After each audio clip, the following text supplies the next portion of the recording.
guys, it's Lee from Andertons TV here, and today I have a legend of the guitar world with me, Mr. Robben Ford. Thank you. And Robben's come over, he's doing some guitar clinics in Europe. Yes. And we're very lucky that we have a clinic tonight. Robben's going to... absolutely. Yep. So we've grabbed you for 20 minutes just to, I know you've just jumped off a plane, but I thought we'd just talk about where you're at kind of musically at the moment. You had an album last year, Into the Sun, very cool. Yeah. And you've got this little clinic tour going on. So what's happening in your life at the moment?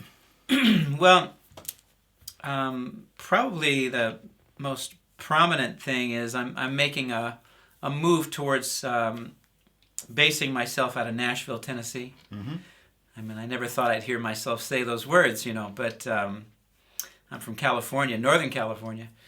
But the music scene there is so incredibly rich and supportive, and a tremendous amount of creativity that people don't necessarily see on the surface, because of course the general imagery of Nashville, Tennessee is that it's a country and western pop machine, and it is. That's exactly what it is.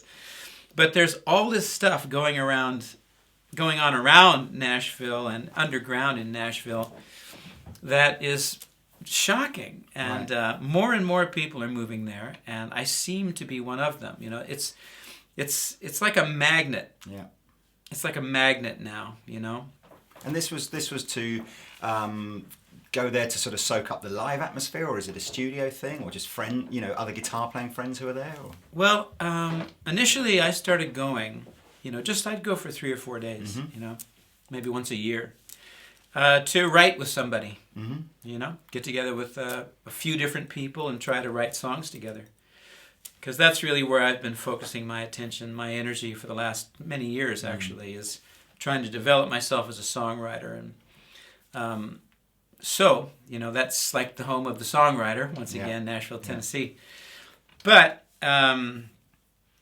there's just so much more there than just that. There's the musicianship, there's a very creative underground scene, and it is so friendly. Oh, cool. Incredibly friendly and supportive. If you're doing something, people aren't going to try to bring it down, they're going to try to help you bring it up. Oh, that's good. Yeah, it's amazing. That's an important thing, I think. And is that super? Is that something that you felt... that perhaps was missing in LA? Does it feel more sort of competitive in a way in LA, whereas in Nashville it's more supportive? Or well, we were talking a little earlier. I haven't lived in Los Angeles, and I haven't even worked out of Los Angeles for over 20 years. Right. And there have been a lot of changes in the music industry over the last 20 years, obviously. Yeah. So for me, I never liked LA. I was never comfortable there. Yeah. I had certainly musician friends and people there, but it was really felt, other than a few people, more like acquaintances. Yeah. I didn't hang out with them. Yeah. And, I don't know. I didn't like the restaurants. I didn't like the clubs. I didn't like anything about the city. And I hated being in my car driving around because, it takes you 40 minutes to get anywhere. Yeah. So anyway... it was always a little off-putting for me. So, I think you can definitely hear in Into the Sun, and probably the last 2 or 3 records that the approach now to you can definitely feel that the songwriting approach to every album. It isn't. I can see you've sort of migrated away from that idea of just trying to blow us away with guitar playing skills, kind of everyone, and very much.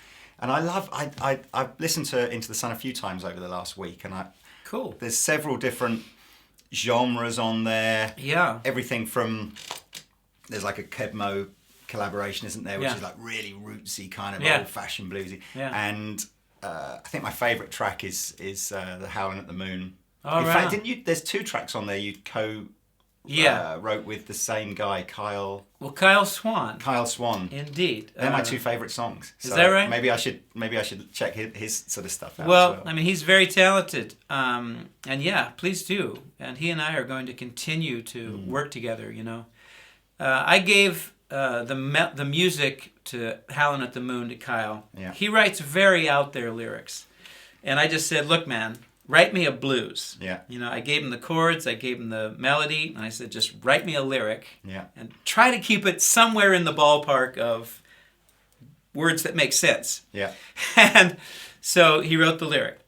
And he co-wrote, he wrote the last lyric on the song you just mentioned, Justified with Keb Mo. Oh, right. He wrote the last 4 lines. Okay. And the same with one other song. He wrote like the last 4 lines. And then I'm assuming the other song you're talking about is Same Train? Yes. Yeah, that's his tune. It's a good tune. Yeah.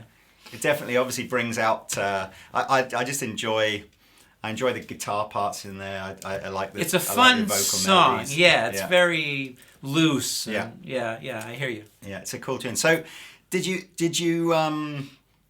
you find any new gear or any, was there any sort of on the new album? I say new album, it's about a year old now, isn't it? Was there any sort of new gear that you got and you thought, wow, this is, I've not had one of these before, or just amps or guitars wise that you pulled out the collection you hadn't used for a while? Not really. I mean, I'm not too into gear. Mm-hmm. Like, I sure like good guitars and I sure like good amplifiers. Yeah. And, my tendency is toward vintage, Yes. But because it's something that I recently ran into and really liked, there's a new pedal that is being made by Seymour Duncan. Okay. It's I think it's called Palladium. Yes. It's not on the market yet. Yeah. But I it's saw coming. it at NAMM. You did? Yes. I mean, I'm not even into pedals very much, I'm trying to remember. Is the Palladium the dual overdrive? Yeah, it's like an overdrive and a boost. Yeah.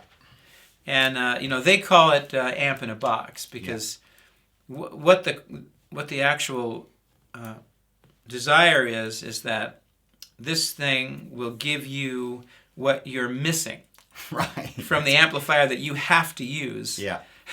Yeah. So they're like, people traveling around, and they're getting backup gear, they're getting backline from different venues. This will give you back some of that stuff that you're missing, And I was really shocked by this thing. I really was. I'm not necessarily I'm not a proponent for Seymour Duncan particularly, but shit. When something's good, Yeah. No, that was one of my products at the NAMM show. I mean, it's so crazy loud at the NAMM show, you can never really... But you played plugged it? it in. Yeah, and I liked thought, it. Yeah, it was very good. Yeah. Very, very good. And I'm a little bit like you. I'm a fan of... I am a fan of pedals where the sound is definitely in the pedal, so that you can sort of go, look, it doesn't really matter to me. As I know, as long as I've got an amp that's roughly in this ballpark, I know I can get a sound with this pedal, rather than...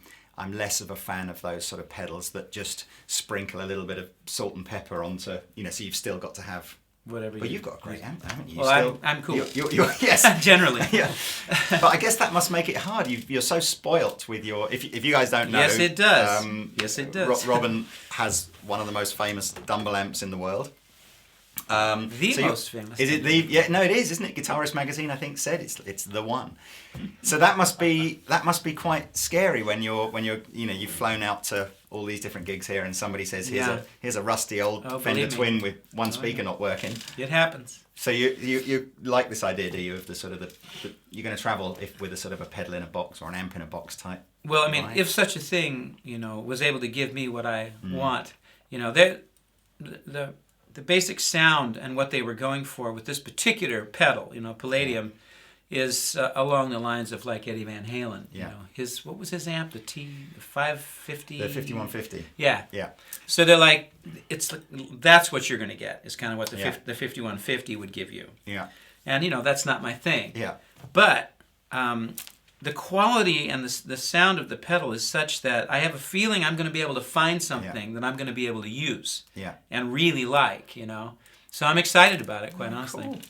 Well, now, Seymour Duncan pickups. You have, this is your guitar that you're touring Europe with for your clinics. Yes. And tell me about how long you've owned this for and a little bit about it. Well, I'm very into vintage, guitars, and I actually can honestly say that the Les Paul to me is the perfect guitar. problem with Les Pauls is they weigh way too much. They're too heavy for me. I don't like. This is a little lighter than some. Yeah.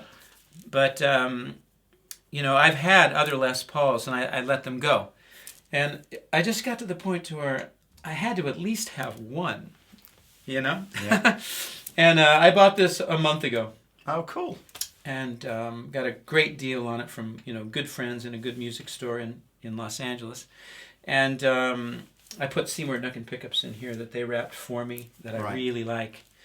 And so it's my Les Paul. I only have to play it a little bit. I'm not going to play it all night because, again, they're just too heavy.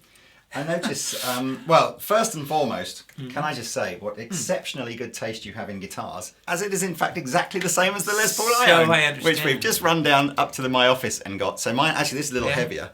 So that, I feel bad now because I haven't restrung it for a while. But it's pretty good, though. It feels good. It's, similar kind of neck profile. Oh, no, they're very similar weights, I think. See, I know when I chose that, we had about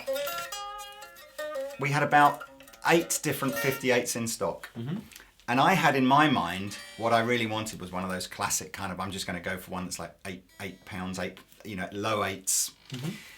And I had in my mind, because everybody seems to say they'll be the ones that'll sound the best and be the best and everything like that. And I didn't find that at all. So I just ended up going through all the guitars, having quite a different experience with each one, until one just spoke to me and went, I'm the one. Yeah. And it happened to be that one. Mm-hmm. And I wouldn't say that, it's not even in tune, is it, that thing? I feel bad. It's all right. Is it okay? But seriously, very much like mine. Yeah, that neck profile. Yeah, no, but there's something just... I like the color too. Yeah, a big fan of lemon, but this would have been the other... What do they call this? Is this light burst? I don't know. And the flame on top, now I wonder, because the 58 should really have a much plainer top on it like this. And I know on this run that we had, that I chose from, I specifically, we were allowed to... It's a plain top. Yeah, but we were allowed to Gibson would send us photographs of 100 different pieces of maple, blank maple. Mm-hmm. And you could definitely, there were some that were very plain, with that, and there were some with just, a nice amount of flame in it. And that's, so we always try and spec the ones with a little bit of flame. And you mean you picked the wood and they built the guitar? Yeah. Ah. But I think your guitar has probably come from... Oh no, this one's heavier, isn't it? Yours is a little lighter. A little. I think yours is... Another dealer around the world has done the same as we do, and they picked some nice tops for that. That's right. So I'm interested in that. Not into. So how do you get Seymour Duncan? What do you ask Seymour to do when he winds your pickups? Well, I just called him and said, I'm looking for some pickups. Could I try some things? Right. And there's a woman there, Marciela, they call her MJ. Right. So I forget her actual name, Marciela something, Juarez maybe. Yeah. And she's the doll, and she's the custom maker. Yeah. There's a lot of people wrapping pickups out there, and then there's MJ. Yeah. And so, she just said, we've nailed the rhythm pickup for you. Right. Like without my having heard it or anything. It was no discussion. It's like, I think, she goes, I think we've nailed it, And indeed, I loved it. And they're called, gosh, I wonder if I could remember that word. It's not the Antiquity series, is it? No. It's like a pastry. Eclair. Oh, really? Yeah, eclair. I think that's what it is. Wow. The eclair. It's a new thing. Okay, cool. I'm going to check that out. And what is it, like just a low output, sort of creamy sounding? They're like 7.6 or something. Oh, on the output that you get. That's what I thought you were asking. No, I just want it's a low number of wines, so you get that kind of very creamy. I wish I could tell you. Yeah, hard to know. I don't know. Is it very much, is it trying to capture that flavour of a when you hear all those kind of Peter Green kind of vibey Les Pauls where they're not too driven, they're nice and sort of... Well, that's what I like, not too driven, yes. Although the pickup is big sounding. Yeah. And, everybody seems to think that you want to put a hotter pickup in the treble position, Yeah. And they always wind up being too hot to me, So I like it a little underwound from that point of view. So this pickup, so I asked her, I said, can I get another one of these? Okay. And she said, sure, It's just a pair, same pair. So yeah. and I recommend this. Yeah. You know, of course, that's coming from a certain point of view. Somebody else would maybe like a higher output. But for me, I like the sound of it, so I'll turn up, you know. Yeah. And so you've not had this long enough. So this wasn't on any of the tracks on the album then. The album sounded like it had a Telecaster on a lot of Oh the yeah, tracks. there's a lot of telly. So you were using, and is that like an Old Faithful for you? Or That's my 60 Telecaster. Right. I've been playing it since 1993. Very a cool. lot, Yeah. you know, and it's all over that record. And the other lead guitar is a 64 SG. Now that I was about to say, because that's what you had an SG with us when you did a clinic for us about 3 or 4 years ago. That I think has you to be it. but I think you'd only just bought that as Yeah, well. So that's the one, is it? That would be the one. Yeah. Well, that was a fine sounding guitar. Yeah, it really Sure, is a good sounding guitar, and there's nothing original about it except the body and. Didn't it have some holes in it where an old Maestro trim? Yeah. I've got such a great memory for this. Like, all these abstract things are coming back from the Absolutely. last time you were here. Pickups weren't original, you know. I think the tuners were original and the knobs were original. Yeah. Other than that, everything was completely different. But that's a great sounding guitar, as I think is evidenced on that album. Yeah. And that because you made me laugh when you were here last time. You had this brand spanking new pedal board with you. Oh yeah. That had all top of the range everything on it. Oh yeah. And it didn't even look like any of the pedals had, like, there were like no dust or anything. It's like you'd never used it, and you had it with you, and you didn't use it all night. And Right. I think you'd even had it made for the album and said, I didn't even use it on this is whatever the album was before, Into the Sun. I forget the title of it, but Yeah. And you just sort of said, I had it made for this, and I'm dragging it all around the world, and Right. Not even using it. I'm not even using it. I sold it. Really? Gone. It even got sold. Yeah. Brilliant. So you're very much kind of like just guitar, amp, Very much. all in the fingers. Yeah. Try and make it happen. Yeah. I mean, amp is important. I like a little reverb. I like a little bit of delay. But if I have a little reverb, I'm good. Honestly, I'm cool. As long as it's a good amplifier and you can push it a little bit to get some overdrive, you know, then I can do what I do. You know. Well, look, it's been an absolute pleasure just Thanks, sharing, Lee. you know, a little 20 minutes and talking about the new album. Go and buy the new album because it's very cool. Although the semi-new album anyway, Into the Sun. Yeah, best record I ever made. Yeah, well, it's got some fantastic singing, great tunes, some nice Thank you. collaborations, Yeah, some thank very cool guitar playing, obviously. So yeah. Anyway, look, that's it now. Thank you. Thanks for coming. See you next time. Pleasure.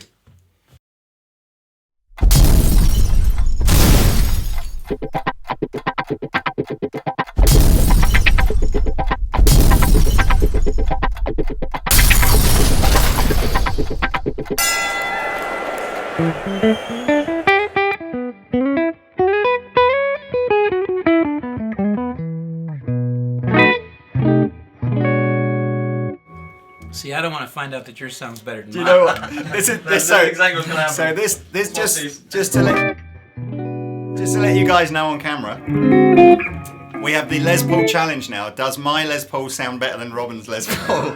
And we're both kind of hoping that it doesn't.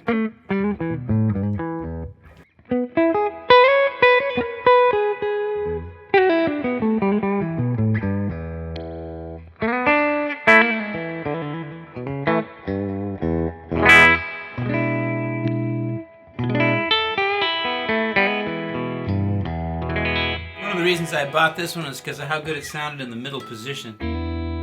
Never You used. never use that. But it just said something to me about the guitar, you know. At least the pickups.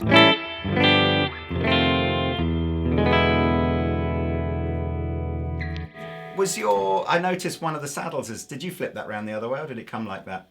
I didn't do it. Okay, I wonder if that's am I like that as well? So it could just be a mistake. No, I don't think it's a mistake. I think it's just flipped round to obviously maybe get the intonation better. So go on, play a little bit on that and then we'll do the same thing. You can play the same thing on this and then we can fight over who gets...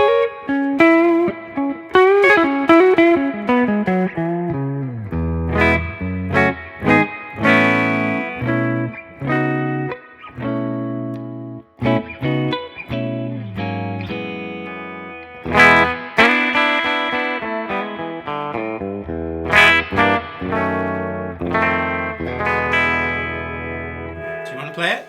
No, go on, you play that. I want to hear my guitar played by a good guitarist. Okay. Who can we get? With vintage strings on it and everything. Let's see what this sounds like.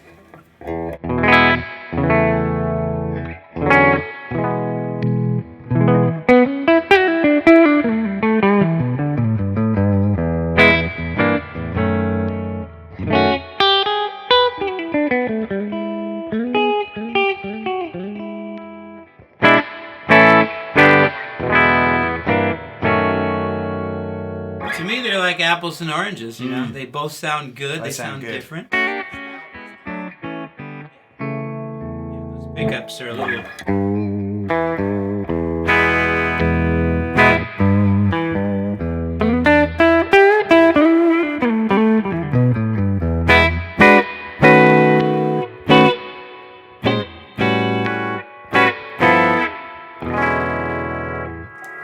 One more time.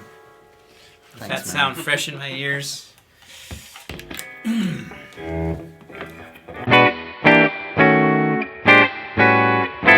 It's a little brighter. But it's the pickups, man. Yeah. Because I think that guitar is very cool. Man. Yeah.